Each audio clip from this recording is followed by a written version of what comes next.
I'm Amber Davies and welcome to Call to Stage. This is the space where musical theatre takes centre stage. From unforgettable backstage stories with incredible special guests to insights from my life and my theatre journey. We're leaving it all on the mic every single week, so let's jump in. Hi guys, welcome back to Call to Stage with me, Amber Davies, and the incredible Joel Harper-Jackson. Thank you very much. Stop flirting with me. We were just talking about a rumour that I started about him in the industry. I can't believe you're going straight in with this. I really respect you for it, though. Let's just get into the good stuff. Go for it. Basically, let me just get comfy. Ben was in an audition for a musical, and before he went in, Joel came out of the room, and I was like... And when I got told this information, I was like, oh, Joel's definitely going to get that. So then I was just like so confident that Joel was going to get it that I was like, yeah, I think Joel's booked X. And I think it did come with I think Joel's booked. And then people were coming up to me. Wildfire, congratulating him. And then it's saying, oh my God, I heard the news, congratulations. And I kind of went, thank you. Because there was something else that it could have been. And I was like, oh, how do you... Do you know something I don't? Yeah, I was so confused. And then cut to 8 weeks later... I did not get the part. But thank God, we say, because everything happens for a reason. Yeah, it's hard to see that at the time, but mums are always right, aren't they? Yeah. It's because something better's coming along. Oh, every time. Rejection is redirection. As they say, let's get that tattooed on you. I've got too many, I'm not allowed. Rejection is redirection. Where shall I have it? Calf. I think a calf tattoo is so sexy. Anyway. Yeah, enough. Have you not got one? I actually haven't. I'd like some. Enough. Never mind. Could get a cock on there. Which leads me to... This question I just want to get out the way because there's so many incredible things I want to talk to you about. Okay. Have you got any quirky pre-show rituals? I actually don't in that respect. I just always have to do a nice little warm-up, depending and the vocal warm-up depends on the kind of show I'm singing. Yeah. But no, I'm not really...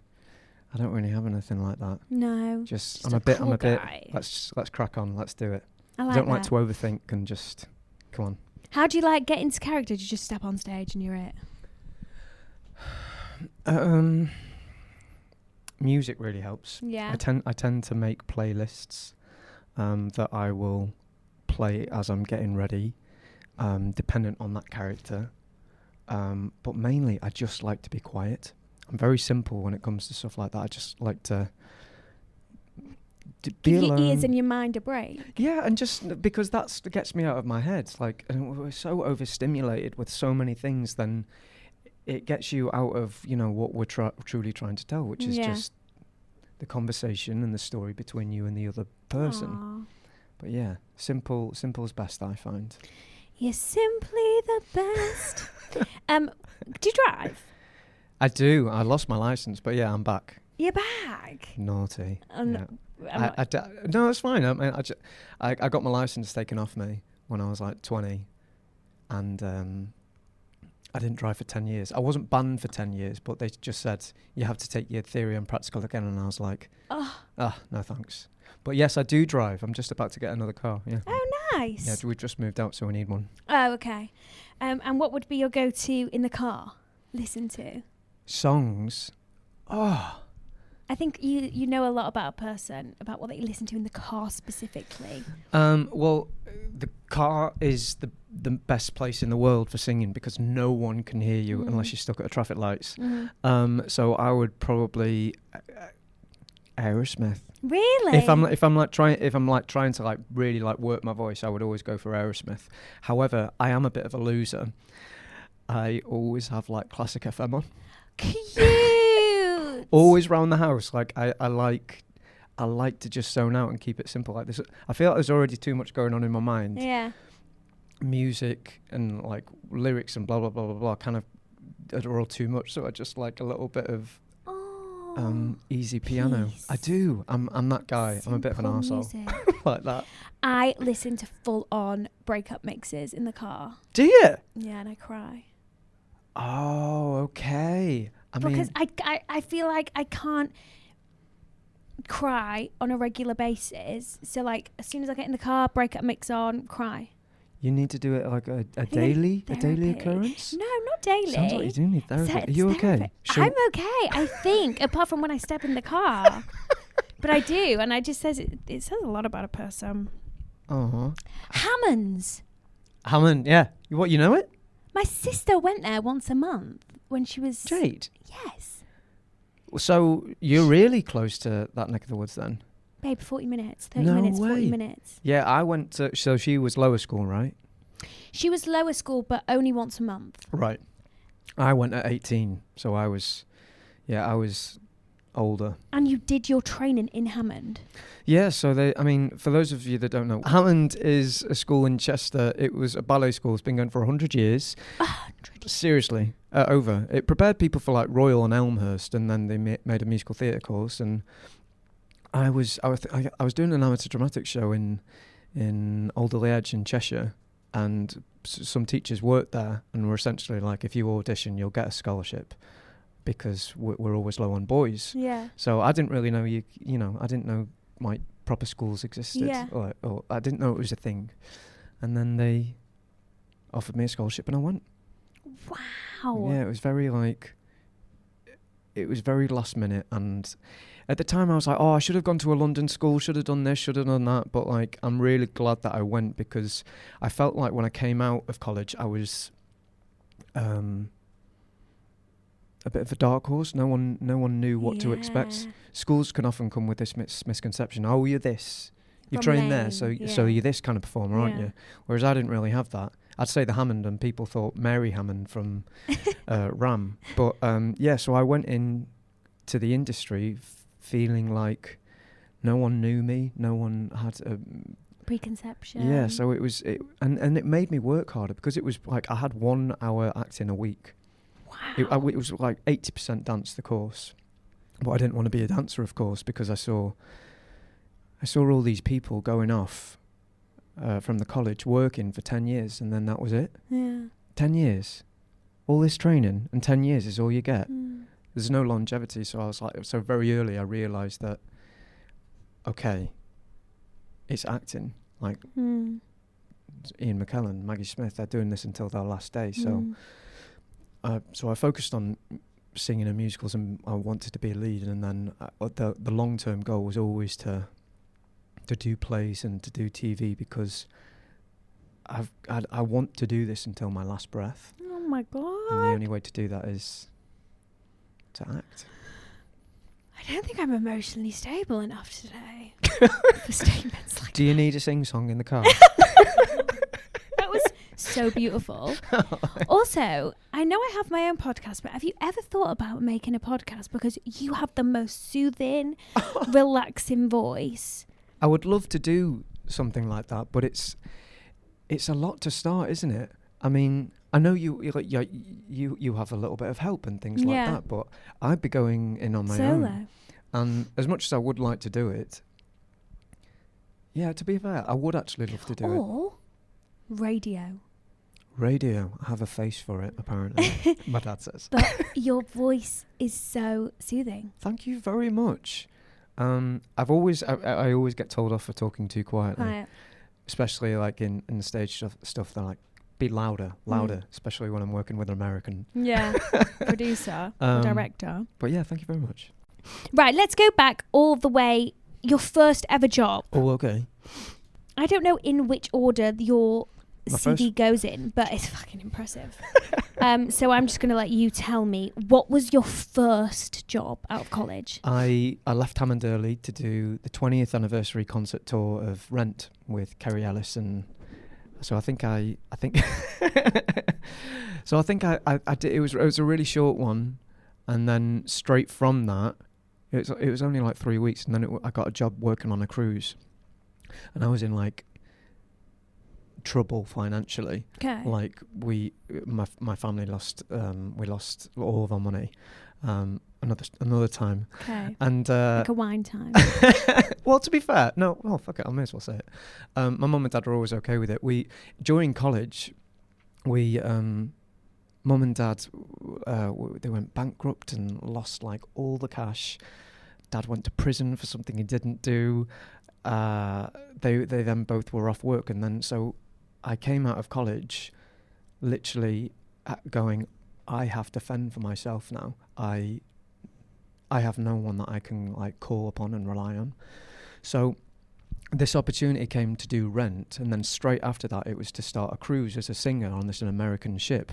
And of course the Hammond were like, you can go and do Rent, but you're not doing the ship because that's not as reputable as you, and then you'll come back to college. I said, no, I'm not doing it. And I had like 4 months left of college. So I went back and did the ship and just like sorted myself out financially. And then whilst I was on there, the producer of Rent called me and said, we're going back out again. Can you come? So I left the cruise because it was all too it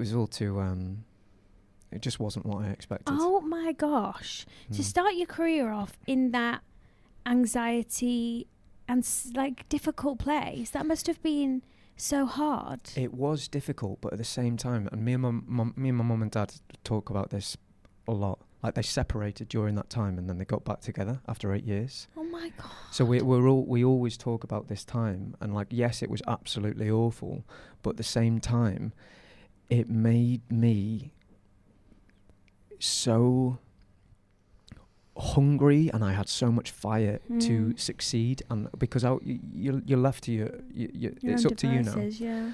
So yeah, it was awful, but it made me so like, right, I've got to do this. And in turn, like I chucked myself into my training. I got better. I was a better performer. I was so hungry for it.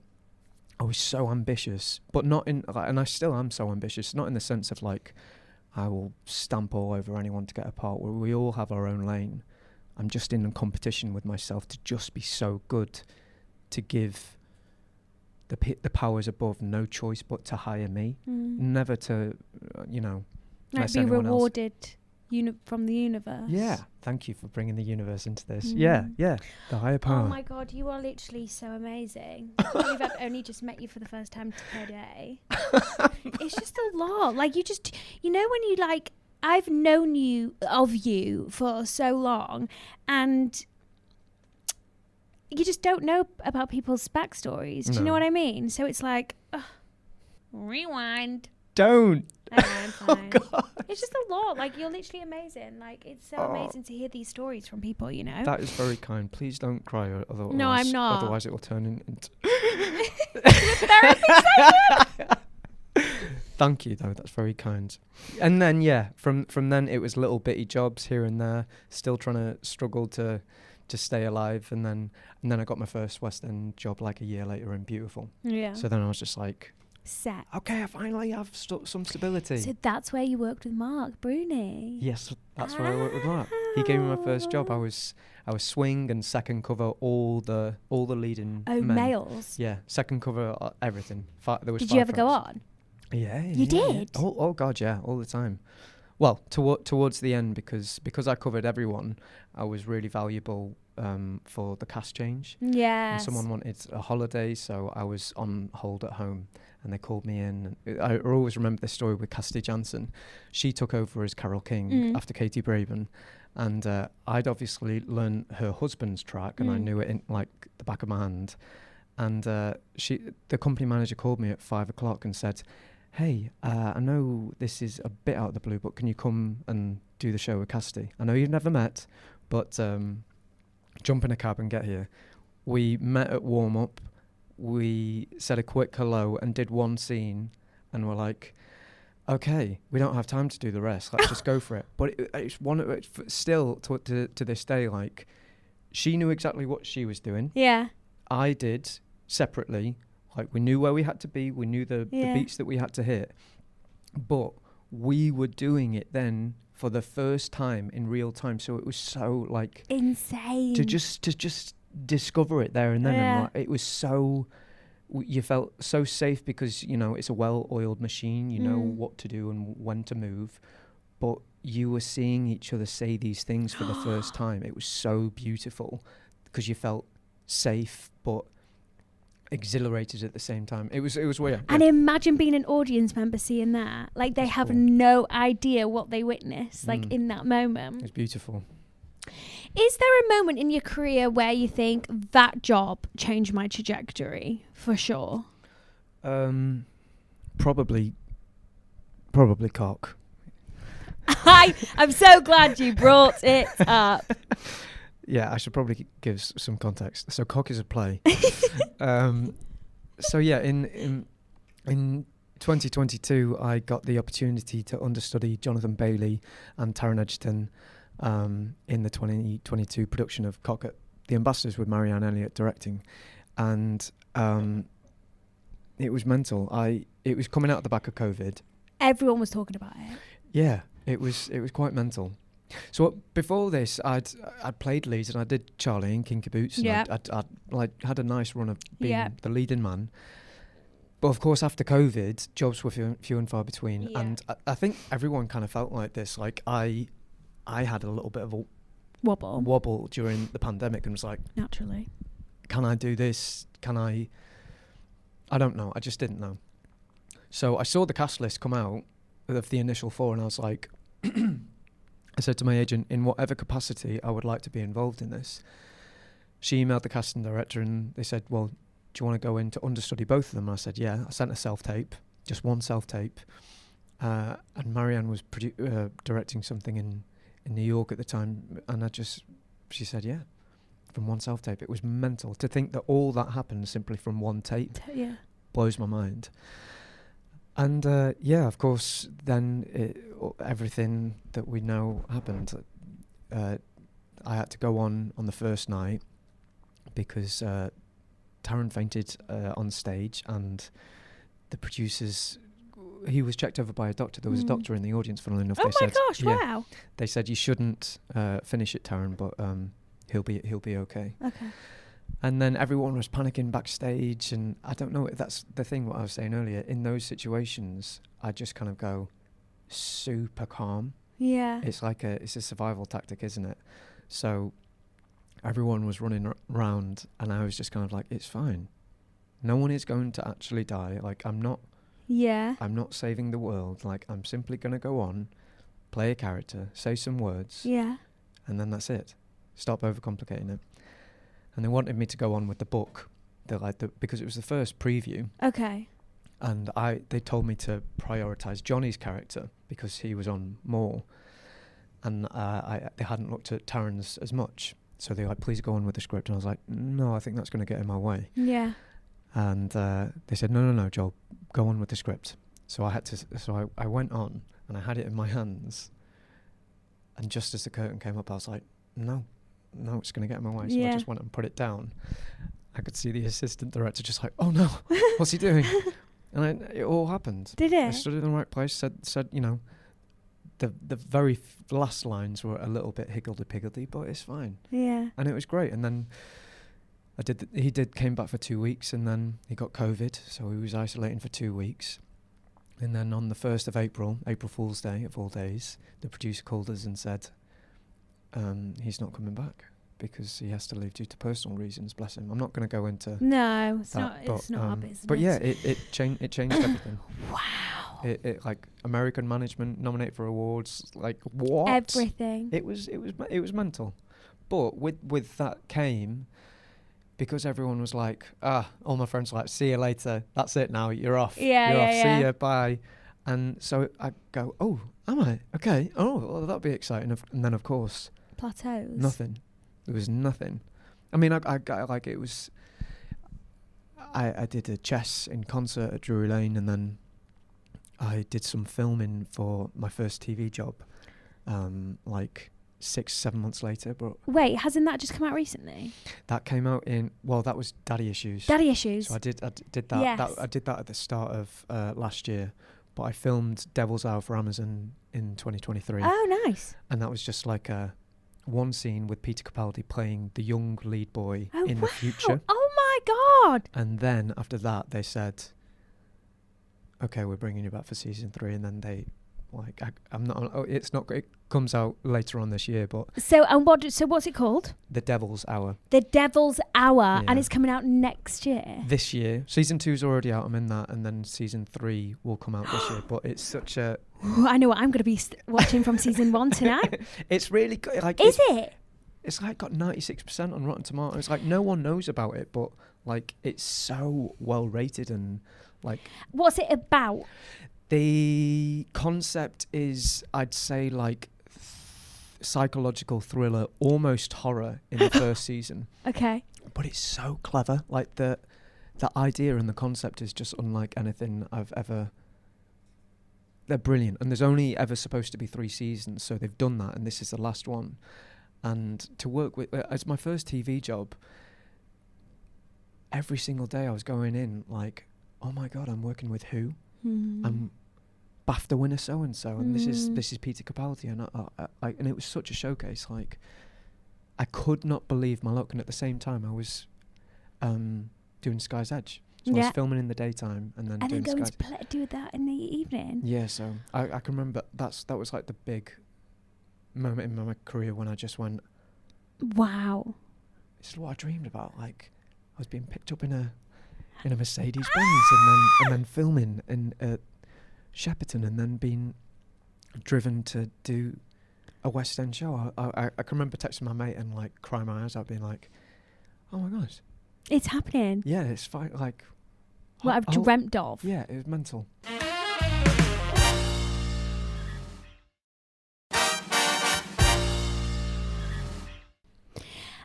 Standing at the Sky's Edge is a bit of a sore subject for me. Why? Because I didn't see it. Oh no. Well, you know what? And it's like, it's something I feel a deep regret in my soul. You loved Benjamin Button, didn't you? Also one of my favourites. I feel like it wasn't like a typical musical Sky's Edge. It was so, I guess, the antithesis of like what Joe Bloggs would think musical theatre is. Oh, it's tap dancing and blah blah blah blah blah. It was so nuanced and it was shedding light on a much needed community of the UK. Yeah. Like in Sheffield.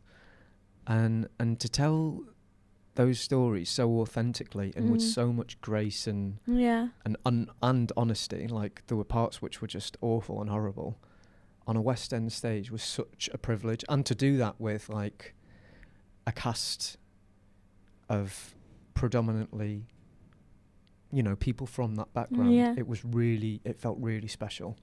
Powerful. We were all there to do this right.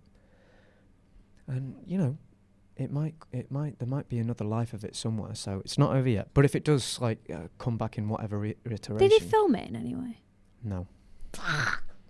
Actually, I think they did for National Theatre, but I don't think it's allowed to go on to. But so, like, you don't have like. No. You don't have anything you can send me. No. Ah. It will. Something will come. I have every faith that it will happen because it's too good not to have another life. It is too good, and I'm sorry, but like. Everyone fell in love.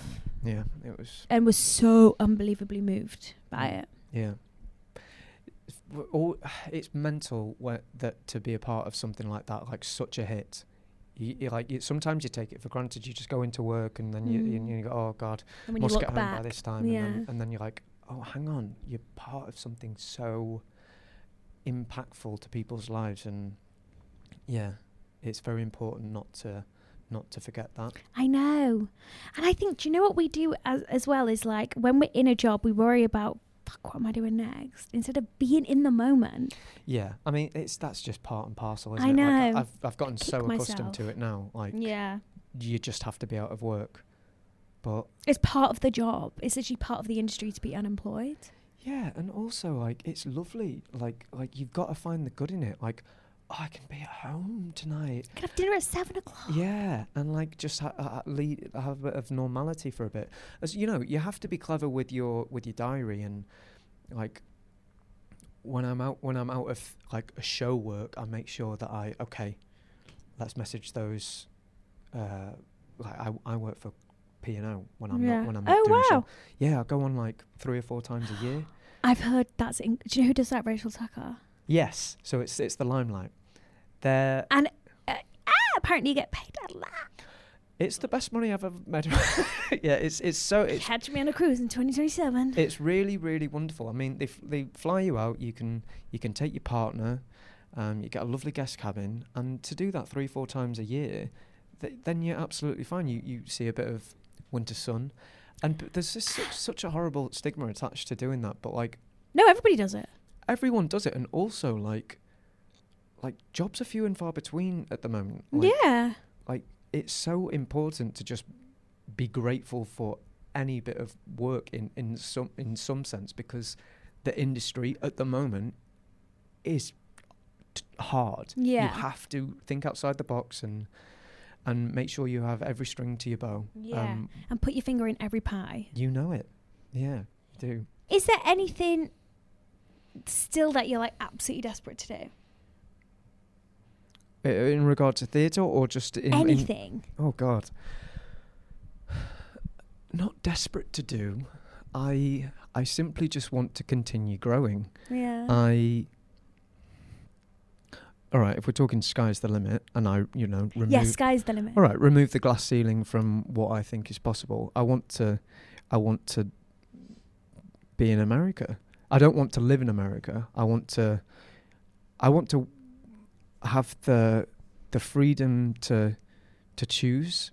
I want to work in big productions. I want to be working with the best directors and the best actors, learning from them. I don't necessarily I've never wanted to be famous because I'm very solitary. I'm very quiet, and I don't like a fuss. Like, I feel like the job is the drama, doing all that we do on stage and getting that applause. I'm like, whew, wow, this is amazing. But that's enough. Yeah. But to go and be recognised in the park or the supermarket, I don't think I'd be good with it. But I'd love to be one of those actors that you go, oh my God, it's him again. Oh God, there he is. Yeah. God, I've seen him in so much. What's his name? Yeah. I'd love to be that actor that works with the best and learns. And I don't think that is reaching for the sky. I think that is absolutely 100% doable. I think, you know what, I've had to tell myself that, yeah, exactly it that. Is it is doable. Like, in no means is that unreachable. Yeah. You have to believe that with your soul. Yeah. And it's happened the past couple of years. I've really started to shift and get out of my way, because I see other people doing it on screen that I'm like, if they're doing it, why can't I? Yeah. Why cannot this be my job? Yeah. So yeah, I've really learned to just that's get a out lovely phrase. Get out of your own way. Yeah, stop holding yourself back. Like, people want Sometimes you to do well. Sometimes you have to be a bit delulu. Yeah, delusional does help, but it only... I'm delusional. I live every day delulu. Good. That's really, really good. Hey, how is therapy going? No, you do to a certain extent. We can do whatever we put our mind to it. Yeah, I don't think that is actually delusional, though. Like, I mean, it's just that... Have you read The Secret? No. The Secret. It was huge in like the 90s and the noughties. My mum like, it's a book, and it's all about... I know about The Secret. Yeah. I haven't necessarily read it. So mum just like raised me on that when I was like 15, 16. Wow. So I don't really see it as like delusional. It's for me, it's just kind of science. Like, if you say you can do something, the world around you transpires to make that happen. And it's just kind of common sense. Like, also, I saw a TikTok the other day, and a lot of my TikTok is about like the universe and asking and the universe never says no. Yeah. Never says no. Just might not be when you want it. Yeah, it might not answer when you ask in that moment in time, but it will never say no. Yeah. And that, like, mind blown. Yeah, I very much agree with that. Sinatra. Yeah. UK tour. No, the Aldwych. The Aldwych. Yeah, West End, baby. That's what's going into the Aldwych. Yeah. So yeah, we start rehearsals in a couple of months. But that's where I did my first ever West End job. That's where I did Beautiful. So and then you're going back. Going back. Oh my God, I got goosebumps. Swing, now going back as the man himself. What on earth? Was there just a Sinatra tour? No, it was in Birmingham. It's that production started in Birmingham. I knew it. In 2023, out of town tryout. Tryouts, okay, and now they're it's back. Yes, okay. So audition came along. Yeah, so it was a self-tape first, and it was David Grinrod, and he worked from a list. Love Grinny. So he came to a select group of actors and asked if we're available, and I said, wow, I never would have considered I could play him, but actually now that I'm older, all right, let's go. So I taped, and I went full out. Like, Did you? Attire, and hired a room, and like I just made it. Yeah, like, because we get one opportunity, and you have to show yourself bang on the money, I feel. Well, auditioners always say, we just need to see a sense of it, but I don't believe that. At the moment, I think jobs are hard to get. Yeah. And the people that seem to be getting them are the ones that really put in the work. So they said, I sent the self-tape off, and they said yes, and that, well, you'll come and meet the team a month later. And I was in on the Monday. A month later? Yeah. In on the Monday, then in on the Tuesday, and that was it. So you'd gone a whole month to prepare, and I can imagine you prepared the shit out of it. I did, yeah. You've got to, I mean... Yeah, you do. This is really good advice that Joel is giving as well. You have to. Like, I saw an interview the other day with Matt Damon and Ben Affleck, because they're now behind the camera, and they're like, just be off book, because like you can't like you have to show that you have one opportunity, like grab it by the balls. So I went in, excuse my French. So I went in, and it was just fantastic. It was a huge room. Where did you go? Where was it? It was the Royal Welsh Centre, I think, King's Cross. Yeah. It is. Is that I what did you my call it? first ever rehearsals there. Oh, my no debut. way. Cute. Beautiful It is. space. It really is.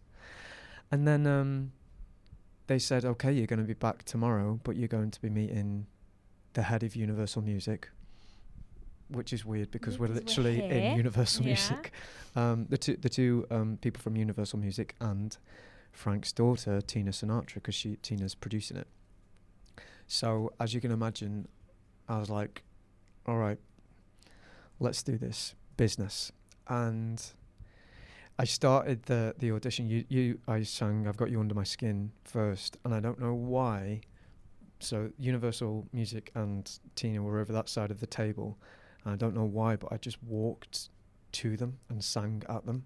And I was like, I'm so sorry. I don't know why I decided to just sing at your feet, but Summit told me walk towards your fear, Joel. Yeah. And we laughed, and it was amazing. Then we did the 5 or 6 scenes, and then we ended with That's Life. And it was just, I feel like last year I was so close to so many opportunities, like for all the big musicals that are coming. I was playing the lead or a lead in the workshop, and every single one of them said nah. Like I was too old, or my voice was too beautiful, or some of them just didn't say anything. And I was like, oh my God, I cannot keep on. What is it? What's going on? And looking back on it now, I go, and then I see who got it. I'm like, well, of course, that is so much more appropriate. It doesn't diminish my talent, or it doesn't diminish like what I'm capable of doing, but they're more appropriate and they fit the role. But it's very hard to see that when you keep on being told you're not good enough in some way, shape or form. So when this came, I went in there taking no prisoners, and I was like, I have to do this. I was dressed like in a double-breasted pinstripe. Like I was so like, I made myself look exactly like him and young Frank. And then I just took no prisoners, and I was like, this is mine. I can't, like, it went back to that thing in college of not feeling like I have to. Yeah. I have to prove to myself that I can be a success, and that fire, like, always will, I hope, will always stay inside me. And then I just left nothing on the table, and then I got the call. When you got the call, like, where were you? I was at home Where, yeah. on my own, and then my fiance walked through the door as I was mid-conversation. It was amazing, but I had my so weird. The reader in the audition was one of my friends from Amdram. No we did way. Amdram together. Like she's now in the industry, and so we did all of our scenes together. And that other job that I was telling you about that I didn't get, Yeah. she was in the auditions for that, reading on it again. So like she'd seen my journey, she knew all about it, and so having her in the audition as well, and being like, come on, you can do this. And then as well, like David Grinrod, the other job that were like, you're too old, he cast that. So he was like, oh, I'm so Rooting sorry. for you. Yeah. And then the general manager, they cast me on another job that they didn't want me. So like I had all these connections in the room that I kind of felt were like on my side. Yeah. And like, it was a big room, there was like 20 people there. Hate that type of final. But I kind of, it kind of made me step it up. I was like, right. Here we go. And yeah, like I know the elephant in the room is like, hang on, Joel's a tenor. Why is a baritone? Why is he singing a baritone part? But I've never, my voice, it's always been a chore to keep it up there. It doesn't naturally go up there, but I've just had to work it. and I can't have coffee and I can't have alcohol or anything like that. So people only see me as that because that's what I've been hired to do, but they don't know what else I have. And the way that I learned to sing was by imitation. I did opera as well, but like it was always imitation and learning by your ear. So yeah, I like that people have kind of seen the cast list, the cast announcement, and gone, what? Oh, okay. Because you're like, come watch. It gives me that thing again of, okay, I'll prove you wrong. Yeah, I know. And it makes me go, I will show you. But and that's I think that the thing that you should chip on your shoulder. Yeah. It's good to have a chip on your shoulder. This thing that goes, I will show you that I'll prove to you that I can do this. And how long are you going to be doing that for? 11 months. Yeah. It feels good. And when do you open? What's your opening date? Previews are the 3rd of June, and then press night is later on that month. I'll be coming to press night, baby. I'll see you there. Can't wait. I can't wait. Good luck. Thank you very much. Step into your power. You know it's there. Yeah. You're a powerful soul. You've got a beautiful mind, beautiful soul. Thank you. Joel, thank you so much for coming on. Thanking you. You're a star. You're a star. Thank you. And book those tickets to see Sinatra, guys. It's going to be epic.